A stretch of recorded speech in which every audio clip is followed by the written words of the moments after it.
আচ্ছা okay ready করলাম বেশ তুই আইডি উঁচু কর ওকে বর্ষা আপু আজকে আপনি সম্ভাষণ করছেন আসলে কোন বিষয় নিয়ে করছেন কেন করছেন এই বিষয়টা আপনি একটু তুলে ধরবেন। প্রথমে আপনাদের সকলকে ধন্যবাদ আজকে আসার জন্য। এবং দেখেন বরাবর আমি কিছুদিন ধরে একদমই চুপ ছিলাম, কারণ আমি মানসিকভাবে কথা বলার অবস্থানে ছিলাম না এবং আমার দ্বারা একটা অনেক বড় ভুলও হয়ে গেছে। আপনারা দেখেছেন সোশ্যাল মিডিয়াতে যে আমি এতটাই প্যানিক হয়ে গিয়েছিলাম যে আমি একটা বড় অ্যাটেম্প নিয়েছিলাম।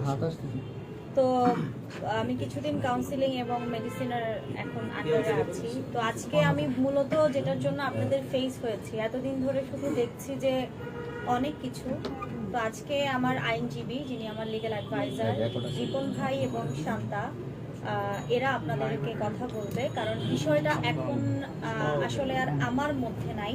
বিষয়টা এখন চলে গেছে একেবারে আদালতে, এবং শুধু আদালতে না, আদালতে বিচারাধীন অবস্থাতে আস্তে আস্তে চলে যাচ্ছে। হয়তো মানে আরো ডেঞ্জার কিছু হবে। তো আমার মনে হয় যে এই বিষয়ে আমার চেয়ে বেটার আপনাদের প্রশ্নগুলো আমার আইনজীবী রিপন ভাইকে করলে ভালো হয়।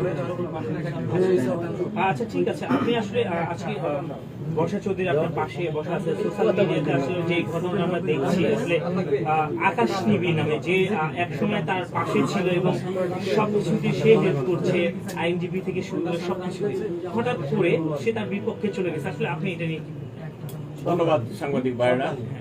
আপনারা ইতিমধ্যে সোশ্যাল মিডিয়াতে দেখেছেন বর্ষা চৌধুরীকে নিয়ে আকাশ নিবিন নামে একজন ব্যক্তি ওনাকে স্ত্রী হিসাবে দাবি করছেন। আপনাদের সদয় অবগতির জন্য আমি জানাচ্ছি যে আপনারা সবাই জানেন যে বিয়ে হচ্ছে একটা সামাজিক বন্ধন এবং এই সামাজিক বন্ধনটা এখন আইনগতভাবে স্বীকৃত এবং স্বীকৃতির বিষয়টা এরকম যে এটা হলো একটা মানুষের অত্যন্ত সুখকর একটা বিষয় এবং প্রজন্ম বিস্তারের একটা বৈধ মাধ্যম হচ্ছে বিয়ে, এবং এই বিয়েটা এখন আইনের কর্তৃক স্বীকৃত একটি দেওয়ানি চুক্তি। আপনাদের সকলের অবগতির জন্য বলছি যে an agreement enforceable by law is a contract। যেহেতু এটা একটা সিভিল কন্ট্রাক্ট, অতএব এখন বিয়েটা হচ্ছে একটা আনুষ্ঠানিকতার মধ্যে সীমাবদ্ধ না, এটা হলো এখন আইনগতভাবে স্বীকৃত একটা বিষয়। 1961 সালের যে মুসলিম পারিবারিক আইন আছে এবং বাংলাদেশে প্রচলিত যে 1974 সালের যে বিবাহ রেজিস্ট্রেশন এবং তালাক রেজিস্ট্রেশন আইন, যাহা 2020 সালে 8ই মার্চ এটাকে অ্যামেন্ডমেন্ট করা হয়েছে।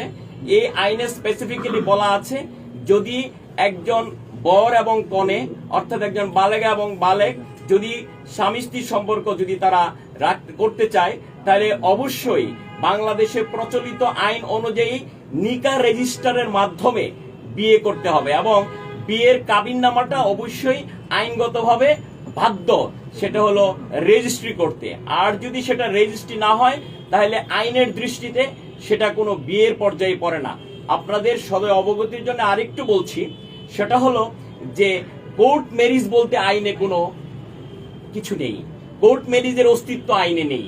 তাহলে কি, যদি কেউ কোর্ট ম্যারেজের নামে যদি কোনো ব্যক্তি কাউকে স্ত্রী হিসেবে দাবি করে তাহলে সেটাও একটা অপরাধ, এবং যদি কেউ তার কৃত্রিম ভয়ের সৃষ্টি করেও যদি মিডিয়াতে প্রচার করে সেটাও কিন্তু মানহানি সহ, এবং তার যে প্রযুক্তি যে প্ল্যাটফর্ম, এই প্ল্যাটফর্ম ইউজ করে যদি কোনো কিছু প্রপাগান্ডা মানহানিকর কোনো উক্তি করে এবং তৃতীয় ব্যক্তি দ্বারা কাছে যদি এটা প্রকাশ করে তাহলে অবশ্যই এটা মানহানির পর্যায়ে পড়ে।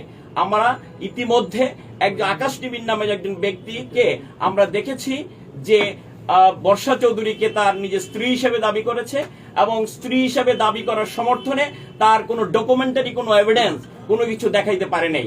যেহেতু দেখাইতে পারে নাই, সামাজিকভাবে বর্ষা চৌধুরী হেয় প্রতিপন্ন হয়েছে, মানের হানি ঘটেছে এবং আইনগতভাবে আকাশ নিবিড় ফৌজদারি অপরাধ করেছে। এবং এই বিষয়টাকে উপলক্ষ করে আজকে আমরা মাননীয় চিফ মেট্রোপলিটন ম্যাজিস্ট্রেট আদালত ঢাকায় আমরা একটা সিআর মামলা দায়ের করি এবং সিআর মামলা দায়ের করার পরবর্তীতে মাননীয় আদালতকে আমরা এই মর্মে বুঝাতে সক্ষম হয়েছি আকাশ নিবিড় কর্তৃক এই বর্ষা চৌধুরীকে স্ত্রী হিসাবে যে দাবি করেছে এবং তার দাবির পিছনে যে ডকুমেন্টারি কোনো এভিডেন্স সে দেখাইতে পারে নাই এবং সেটা অপরাধ করেছে এবং পরবর্তীতে মাননীয় আদালত অত্যন্ত ধৈর্য সহকারে আমাদের সকল বক্তব্য শুনেছেন এবং ওসি সবুজবাগকে আগামী 24/2/2025 তারিখের মধ্যে প্রতিবেদন দাখিলের জন্য নির্দেশ প্রদান করেছেন।